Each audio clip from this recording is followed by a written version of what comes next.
You're the Inquisitor.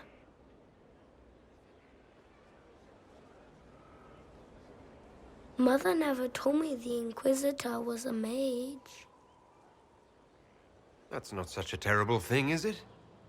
No, it would be worse. If you couldn't touch magic at all.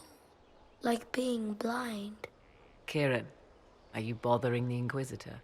Of course not. Did you see what's on his hand, Mother? I did see. 'Tis time to return to your studies, little man.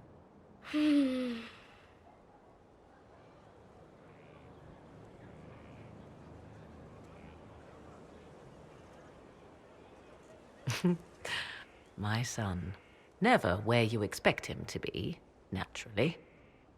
I didn't know you had a son. Why would you? I take great pains to not let my own reputation affect him in any way. To most in the Imperial Court, he's simply a quiet and well-spoken lad, perhaps the heir of some distant family. But he goes where I go. Worry not, Inquisitor. Kieran is a curious boy, but seldom troublesome. Will his father be joining us as well? 'Twould be most unlikely. His father helped raise Kieran for a time, but events have conspired to take him elsewhere. So 'tis but the two of us, Inquisitor. Your fortress is a large place, and you will scarce notice our presence. He seems like a fine young man. But not the sort one might expect a woman like me to raise. No son of mine would be raised in a marsh, bereft of contact with the outside world. His future will be difficult enough without my adding to his burden. To think, until recently this place stood decrepit, occupied only by the desperate and the lost. Now it is party to events that threaten to shake the world. I wonder if it is pleased. It sounds like you've heard of Skyhold before. This fortress was built upon the remains of a site holy to the ancient elves. They called it Tarar Salan, the place where the sky is kept. It is said that from here, they reached up to the heavens to bring them down to rest. They abandoned it, as did the humans who came after them. Bones laid upon bones, silent until your arrival. I like this place. I've made it mine. The magic in this place has seeped into the stones, protecting it from darkness. Those who let it fall to ruin did not know what they possessed. You, I think, shall do it justice. You were kind to welcome my aid, Inquisitor, even knowing as little of me as you do.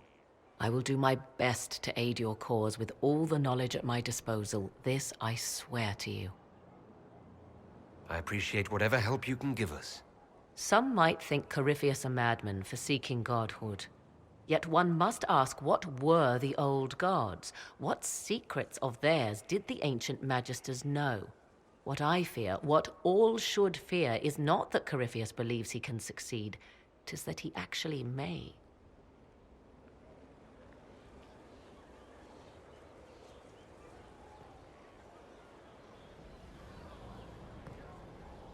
My Lord Inquisitor. I'd like to know more about you. Ah, yes. Whence comes the mystery woman slinking her way into the Inquisition's ranks? Once I was an apostate, living well away from the banal influence of the Chantry in the Kakari Wilds. Then came the Fifth Blight with its darkspawn, and I left Ferelden for the Empress's court. 'Tis certain the nobles of Orlais breathe a collective sigh of relief that I am now here. You were in Ferelden during the Blight. The Blight began in the Kakari Wilds, so yes, I experienced it firsthand. Indeed, I fought at the hero of Ferelden's side for a time. He is the reason the Blight was defeated. We became close. Closer than I even thought possible. When I left, he pursued me. And after that, I came to Orlais. The last place one would look for me, or such was my hope. The Orlesian court seems like an odd place to find someone like you. That was the point, originally. I knew the Empress was intrigued by the arcane, and that I could answer questions no Chantry mage could. Thus, we fit together nicely. I became her advisor, and she my benefactor and source of refuge. Truth be told, our arrangement would not have lasted much longer. Too many wagging tongues, even for Celine. It's odd that an apostate could live so openly. It confuses those who expect apostates to cower and hide. I stand boldly before them and demand to know why I need some chantry mage to teach me to control my power. They would put me on a leash so they can feel safer at night. I am uninterested in their comfort. Naturally, it helps to have friends in high places. Tell me more about your son. He is a very special young man. Special in what way? In every way. At first, Kieran was a means to an end. But as he grew, I never thought of myself as a mother inquisitor. I had no good example to follow. I find myself becoming something I can barely recognize.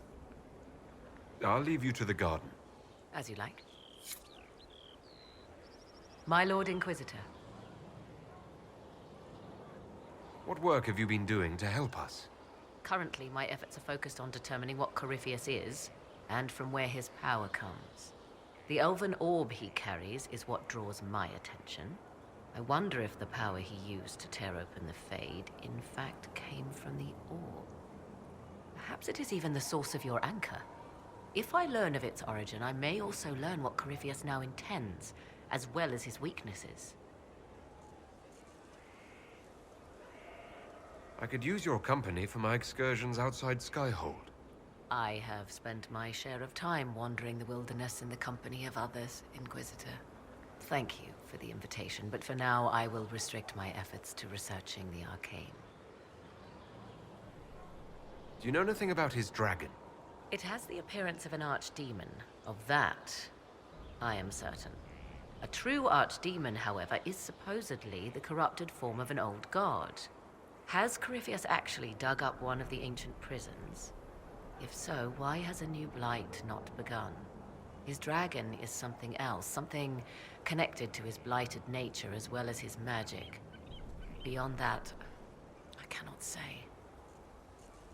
Is it even possible that Corypheus could succeed? The Black City exists. Wherever one goes in the Fade, it is visible in the sky. The last time Corypheus and his cohorts stormed its doors, they unleashed the Blight upon the world. This time, perhaps he might indeed gain untold power, becoming something unto a god. It is also possible he could unleash something far worse than the Blights. So yes, Corypheus could succeed in his goal. If not, his attempt alone could destroy the world. Corypheus says I'm a rival. Does that mean... Could you become a god? That depends. Are you prepared to use your anchor to enter the Black City? If the anchor would let me do that, absolutely. Then Corypheus is correct.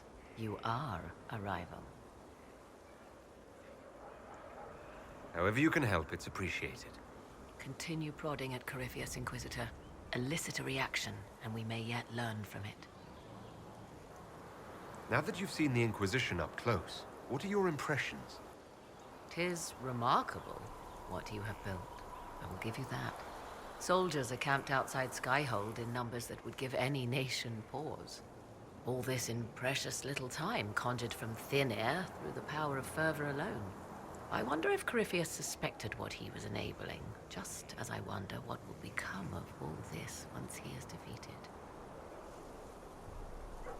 I've no idea what will happen once all this is over. Do you not? No doubt there will be countless men and women with suggestions. Beware the heights you reach, Inquisitor.